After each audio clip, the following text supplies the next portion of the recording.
If it ain't one thing, here's another one. Hey, y'all. Well, good morning, America. Good afternoon, good evening, good night. Whatever beautiful time zone you're watching the neighborhood in. Good day, neighbors, and thanks for joining me. Hey, y'all. Y'all, as caregivers, if it ain't one thing, it's another one, okay? Trust and believe. Y'all, welcome back to the neighborhood. Welcome back to the neighborhood. Good morning, good afternoon, good evening, good night, whatever beautiful time zone you're watching the neighborhood in. Good day, neighbors, and thanks for joining me. And if you're here for the first time, my name is nothing like sweet_T.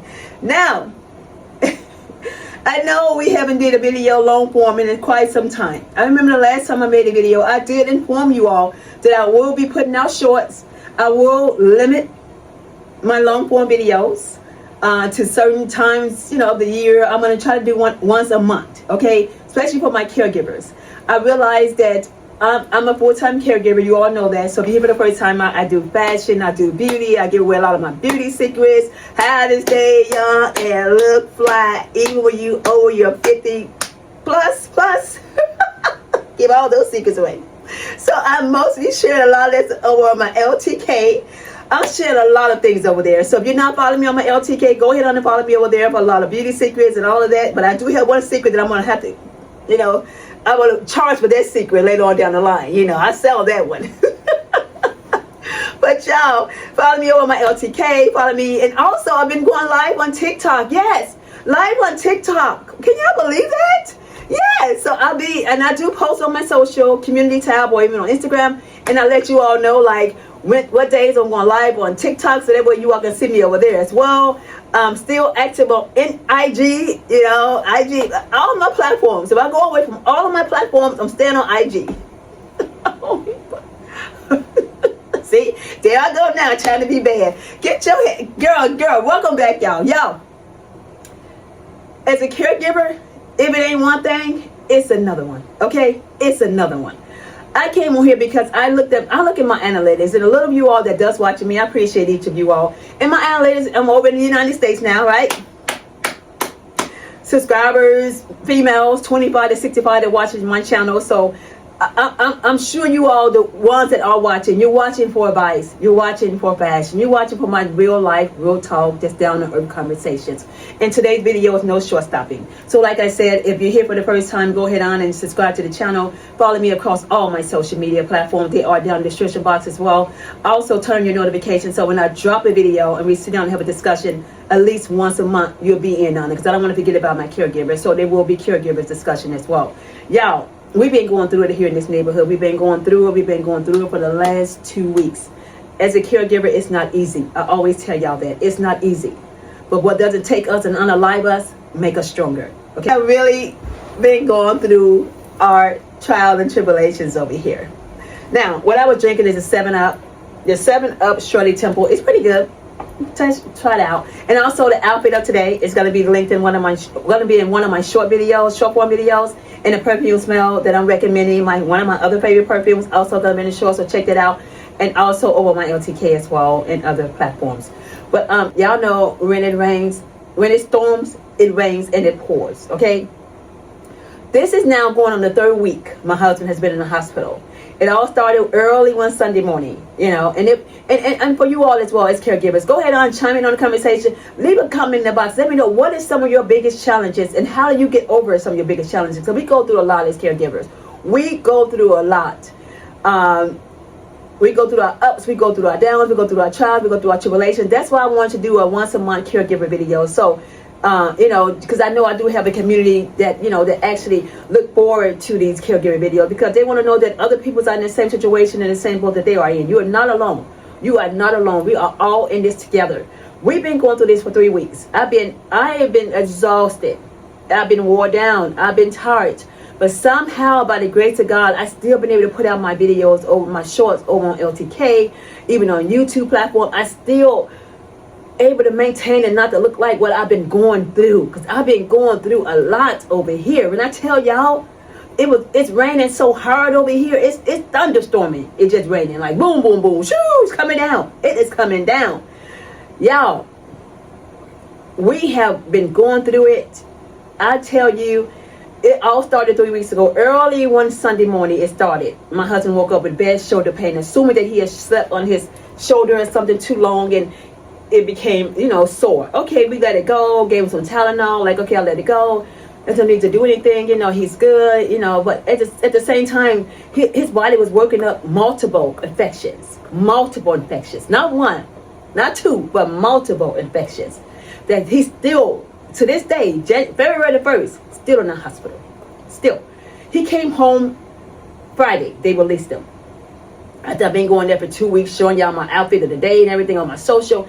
Came home Friday night. Finally decided, he's at the hospital. I was out there Friday morning to make sure everything went well, to get him out, to get him home, excited, this and that, to get him home. Friday evening, he got back here about maybe 5-ish, 5:15, 5:20 by the EMT, and they did a great job. They got him set up in his wheelchair and things, but I noticed, he's still not doing good. He's not looking good. I don't know, and because I saw him that morning. I said, okay, well, maybe he'll get home and get some rest and all that. I give him a hot shower. Because in the hospital, my husband want to get his showers and things. And maybe he, get him, to feel him better, cook him some food and stuff, get him feeling good, to get him home. I was just happy to get him home. So bring him home. Okay, fine. The nurse get here Friday evening, and she gets here and she looks at him, and because I'm looking at him, because at this point I'm like, getting ready to go into I'm getting ready to go into some kind of a panic attack. I call my son and say, your daddy not looking good. Your daddy not looking good. Somebody gonna have to do something to get over here, because I don't think he gonna be able to do that. He gonna make it through the night, I think, if he stays here. So the nurse gets here. She looks at him and she looks at me and she says, I'm sorry, Tammy, I'm sorry. She said, I know what you all go through as caregivers. I am sorry, but I'm going to have to send him back out to the hospital. I said, what? She said, yeah, he has to go back out. I can't leave him here like this. She said, calm down. She said, I have to call the paramedics. I have to send him back to the hospital. Called the paramedics. They come back here again Friday. They looked at him too. I'm like, well, he just got home. They're like, well, what happened? I'm like, I don't know. They sent him home. He was, I guess, okay to send him home. But he still had these infections, more infections working up still. So, paramedics said, well, we have to transport him back out to the hospital. Okay, fine, get him to the hospital Friday evening. At this point, I'm like, you know what? I'm coming. I'm getting to the hospital. And I'm staying all night this time. I'm staying all night in the ER, because I'm going to get there and I'm going to get to the bottom of all of this. So I get there and I turned everything out in the house, because I was planning on, I'm staying all night. So I stayed all night at the ER, all night. It's Sunday now. So take it. I'm still trying to film a video for you all to let you all know, as caregivers, you're not alone. I'm going through this too. I'm going through a storm, So if you're going through the storm, you're watching the video, there's hope. You still can get yourself together and still look presentable. We're going through things over here, but I still want to maintain that image that I've been so accustomed to all my life. Looking good, feeling good, shining. Even though I'm going through hell and high water, we still gonna do what we do over here. So I spent the night at the hospital all night. Friday, I didn't get any sleep. I was up early Friday morning, early to go to the hospital. I went back Friday evening to do EMT. They took him there, and I drove with my car, because I know I'm not coming home. So I was up all day Friday, all day into wee hours of the Saturday morning. Got back here Saturday morning about 6:34 or something like that. I got back here at the hospital like 5:38, got home by 6:34. 5:48 left the hospital, got back at 6:34. Let me just say that. Girl. So, came back, immediately jumped in the shower. I had to watch my grandson that morning, because my daughter wanted to go get her hair done. She needed to get a silk press and get a wash and set. Her and I have the same routine. So, okay, I had told her last week, because it wasn't my week to get him, I will watch him that morning for her, because I didn't have, my week is coming up to get him. So I watched him, and still keep in mind, not working up with no sleep at all. None. That was yesterday. No sleep. I just taken a hot shower and tried to relax on the recliner downstairs and turn the TV on. My grandson is over here. I'm still alert because I had to watch him. I couldn't fall asleep on him. And as they was leaving out of here, I had to get dressed, get back to the hospital yesterday afternoon. Get back up there. So I get back here last night. I was so drained. I got back here probably like little after 7 o'clock or something like that. Taking a shower, got in the recliner. Somehow that smart TV must have known I was knocked out like hell. It cut itself off. It cut itself off downstairs. It's almost 1 o'clock in the morning. I wake up. I'm like, what in the hell? I'm looking around. It's dark down there. I'm still on the recliner, okay, in the cover. I'm like, on the recliner. I was so knocked out. You know? I jump up. I jump off the recliner. I even left the electric blanket plugged in all night. That's how tired I was. I was like, I jumped off the couch. I ran upstairs. I ran into my room. I slammed the door and locked the door. Now, tell me, do any of you all, like, do you lock your bedroom door at night? You know, because as a caregiver, I'll have to be ready, right? When I say you want to be ready, you can't get ready. Do you lock your bedroom door at night? Because I never locked mine. I never in my life locked the bedroom door, ever. My husband had never locked it. But did he?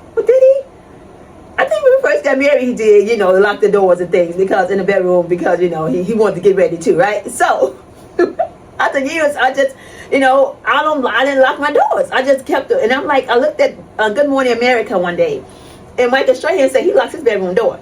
And I was like, why do he lock his bedroom door? Like, why would you lock a bedroom door? You know, if you, especially like us, we had kids. And I thought about it. I said, if he lock his bedroom door, why is he locking his bedroom door? I had to think about it. Oh, and so it registered with me. I said, oh, I know why he locked his bedroom door. He ain't trying to get ready. He wants to be ready, right? See the writing on the wall? So, I locked my bedroom door. I slammed the door and I locked the door. It's like 1 o'clock in the morning this morning. I locked the door. Because I'm like, now I keep my door locked because, you know, first shot is a warning. Second shot, self-defense. All right? So, the door stays locked. That's why I think Michael Strahan keep his door locked. All right? So, I said, I jumped in the bed. Still didn't know my head from my heels. Still didn't know. My sister texted and said, you still awoke? I didn't text back. I jumped in the bed. I wanted to text back. I was too tired to text back. So, I never got around to texting her back. I was so drained. Now, y'all know as caregivers, we are drained. I have never been so tired in my life. I was just knocked out. I have been going through it. And as I'm coming out of the hospital, I had bumped into this older lady. And she had said, we were talking. I bumped into a lot of caregivers. She said, honey, it ain't over until God says it's over. I said, I said, that is my phrase. That's what I use. It ain't over until God says it's over. Nothing here is over until he says it's over. And I'm like, So it resonated. A lot of caregivers use that because we're in a mindset that it's not over until God says it's over. You know, we're going to do what we have to do. We're going to push through our day. We're going to stay strong. We're going to stay vigilant. We're going to stay aware. We're going to continue to do what we do because we know that it's not over until the man upstairs says it's over. So I'm like, And I'm like, I just been going through it. And I just want to know, you know, a lot of you all, you can resonate with this conversation, what I'm speaking of. Like, we're going to go through our days. We're going to go through our hard days, our easy days, our challenging days. And the nurse told me before she left, me and her, we were downstairs talking. When the paramedics left out, she was like, Tammy, I know you're tired. She said, as a caregiver, you all go through a lot. You all go through a lot. And I see you do so much for your husband. She said, I know you're tired, but I know I can tell you're a little bit agitated and upset. But I'm going to tell you, when you go to the hospital, just remain calm. You know, remain calm. You can, you know, get your point across, still be professional. I said, yeah, I'm professional. I'm not going to go out and upset anyone. I'm professional. I'm just upset over the fact that I had to do this all over again. I had to go through this again. I had to go through this for over 2 weeks almost, over 2 weeks. So, and then as she's having that conversation with me, it was so ironic because one of the paramedics, he came back in and he pushed the door up and he had the same conversation with me. He said, I know you're going through a lot. He said, you're going through a lot. He said, just come on, get on to the hospital, get over here. You're going through a lot, but just stay calm. When you get there, stay calm. You know, stay relaxed. Just get over to the hospital. He said, he'll be there when you get there. We get him over there. You just get there. You know, just take your time getting there. Don't rush. Don't drive like he said. Don't drive 2 wild to get there. He be patient. Just get there. Be safe. He will be there when you get there. He came in and had that same conversation with me. It was so strange that he would come in and push the door up. He was looking like the nurse was still here. Like, having that same conversation that her and I having and standing up in the floor. He comes in and have it with me as well. So it's like, the EMTs, a lot of them, they goes out their way to be so helpful. I know that the first time you went to the hospital, they had to move all the benches in the hall, coming up the hall, and move the big vase and and move the bench in the hallway just to get all their stuff together, to get all their stuff into the room. And I'm like, oh wow, I had to move all that stuff. I'm drained. And as I'm downstairs, I lock the door because I'm getting ready to go. I'm getting myself ready to go. And so I lock the door and I hear noise upstairs in the house. And I hear someone walking. I'm like, who's in here? Because everyone is going. The fireman's going. The EMT. One of the EMTs stayed behind. He stayed behind because he was up here cleaning up, putting everything back. The rug back down in the hall out there, the bench back there, the other bench.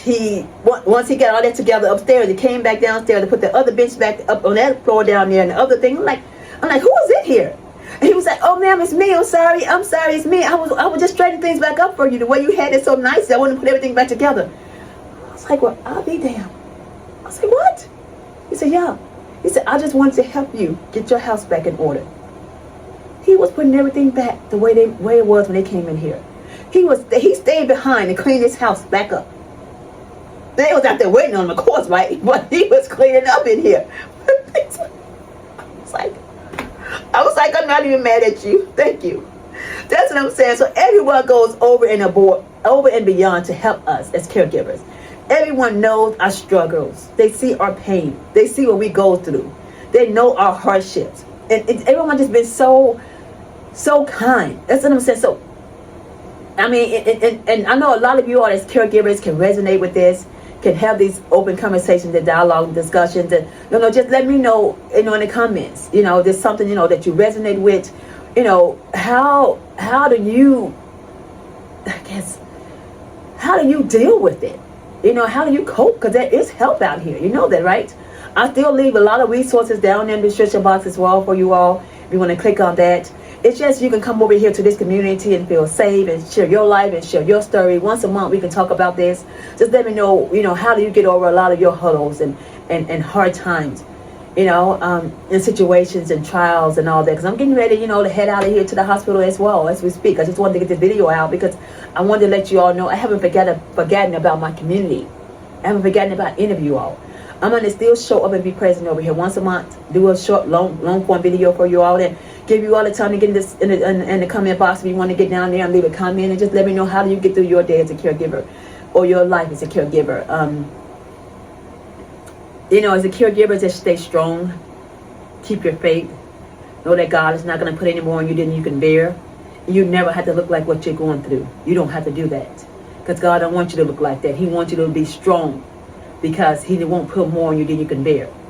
And like I say, we go through a lot in life, but it's not over until God says it's over. So, I'm not going to hold you all long. I just want you all to know that I'm still here. I'm still here.